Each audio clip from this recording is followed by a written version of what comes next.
అందరికీ మరణాతండి. బాగున్నారండి? మహాపరిశుద్ధుడు ప్రభు కృప శాశ్వత కాలము మీకు తోడేండుగాక. ఆమె. ప్రియమైనటువంటి స్నేహితులారా, సర్వోన్నతుడు దేవుడు తన వాక్యం ద్వారా మనల్ని ఆశీర్వదించి అభివృద్ధిపరిచి మేలు చేసేవారు అన్నారు. అందువల్ల మనము ఆయన నోటి మాట వైపు చూద్దాము. కీర్తన గ్రంథము 113వ అధ్యాయము 8వ వచనమును మనం చూసినట్లయితే గనుక, ఆయన నేల నుండి దరిద్రులను లేవనెత్తువాడు, పెంటకుప్పల మీద నుండి బేదలను పైకెత్తువాడు అని చక్కగా దేవుడు ఇక్కడ మరి కీర్తనలో పొందుపరచడం జరిగింది. ప్రియమైన స్నేహితులారా, ఆయన అనగా ప్రభువారు, అనగా సృష్టికర్త అయినటువంటి దేవుడు నేల నుండి దరిద్రులను లేవనెత్తువాడు. అంటే నేల మీద ఎవరున్నారని చెప్తున్నాడు ఆయన? దరిద్రులైన వారు ఉన్నారు, దరిద్రులతో పాటు ధనవంతులు ఉన్నారు. ప్రియ నేస్తమా, ఇక్కడ ఆయన దృష్టి ఎవరి మీద ఉన్నది అని మనం చూసినట్లయితే కనుక, ఆశ్చర్యకరుడైన దేవుడు దరిద్రుల మీదే ఉన్నట్లుగా చూస్తున్నాడు ఆయన. అంటే ఆయనకి పని ఉంది వారితో, ఆయన లేవనెత్తే పని ఆయనకి ఉన్నది, వారిని లేవనెత్తే పని ఆయనదే గనుక వారిని లేవనెత్తవలసిన వాడై ఉన్నాడు. అందుకే ఈ మాట సెలవిస్తున్నాడు.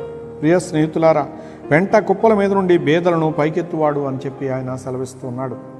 ప్రియ స్నేహితులారా, బేదలైనటువంటి వారిని ఆయన పైకెత్తేవారై ఉన్నారని మనం ఇక్కడ మరి గమనించాలి. ప్రియ నేస్తమా, ఇక్కడ మనము ఒక మాటను ఇందులో ఒక కథను మనము ధ్యానం చేసుకోవచ్చు. ప్రియ స్నేహితులారా, ధనవంతుడు లాజరు ఉన్నారు. అయితే ధనవంతుడు మరి సౌఖ్యాలతో జీవించాడు, లాజరు పేదరికపు బాధలతో దారిద్ర్యాలతో జీవించాడు. ఇద్దరు మరణించారు. అయితే ధనవంతుడు అక్కడ పాతాళ గర్భానికి వెళ్ళి ప్రార్థన చేస్తున్నాడు. పరదైసులో ఉన్నటువంటి లాజరును గురించి అతడు మాట్లాడుతూ ఉన్నాడు.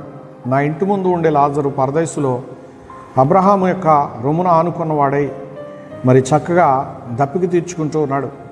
ఆయన గ్లాసులో నుంచి ఏలు ముంచి ఒక చుక్క నాకు క్రిందకు విడిచిపెట్టమని అతడు అడుగుతున్నాడు.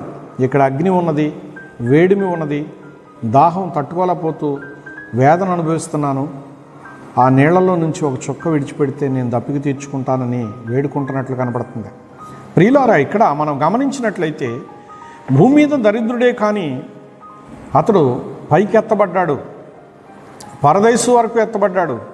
అక్కడ సౌఖ్యాన్ని అనుభవిస్తున్నాడు. అక్కడ పరిశుద్ధులే ఆయన చుట్టూ ఉండి ఆయన ఆదరిస్తున్నారు, ఆయన ఓదారుస్తున్నారు, ఆయనకి సేద తీరుస్తూ ఉన్నారు. ఎవరికి? దరిద్రుడుగా జీవించి చనిపోయినటువంటి లాజరుకు పరమందు మంచి సౌఖ్యాభివృద్ధి కలిగినట్లు చూస్తున్నాము. పైకి లేవనెత్తాడు దేవుడు అతన్ని. అయితే ధనవంతుడు మరి ఈ లోకంలో ఎంతో గర్విష్ఠిగా ఉండేవాడు, ఎవరిని పట్టించుకునేవాడు కాదు.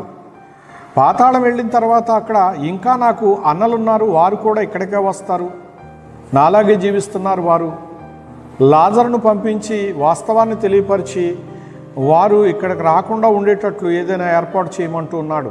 ప్రియ స్నేహితులారా, అబ్రహాము గారు అనగా పరిశుద్ధులైన వారు అలా కుదరదని చెప్తున్నారు. అక్కడి నుంచి అంటే అక్కడ ఉన్నటువంటి వారు పాతాళ గర్భంలో ఉన్నటువంటి వారితో ప్రక్కనున్న వారితో మాట్లాడినట్లే మాట్లాడుతున్నారు. ప్రియా నేస్తమా, సర్వోన్నతులకు దేవునికి అసాధ్యమైనది లేదు.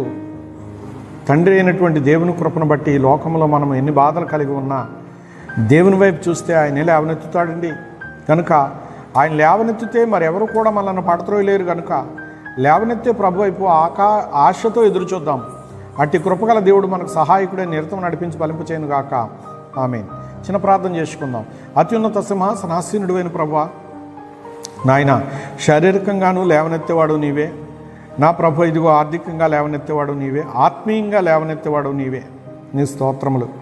నా ప్రభు, భూలోకంలో శారీరకంగా లేవనెత్తబడి ప్రభు ఇదిగో తండ్రి, పరలోకములు ఆత్మీయంగా ప్రభు ఇదిగో తండ్రి సౌఖ్య స్థానంలో ఉన్న ఈ లాజరును చూపించావు మాకు ఈరోజు స్తోత్రాలు.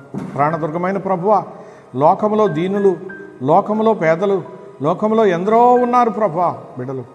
ఎవరిని దృష్టించనై ఉన్నావో నీవు ప్రభువా, ఇదిగో తండ్రి ఒక్కసారి ప్రభువా నీ ముఖకాంతి వారి మీద ప్రకాశింపజేసి నీ దృష్టిలో వారిని ప్రభు ఇదిగో తండ్రి నాయన లేవనెత్తే వరుసలో ఉంచి మహిమను పొందమని యేసు దివ్యనామను వేడుకుంటున్నాను పరమ తండ్రి. ఆమెన్. పరమదేవుని కృపా సమాధానములు మనకు తోడి నడిపించును గాక. ఆమెన్. అందరికీ మరణాతండి.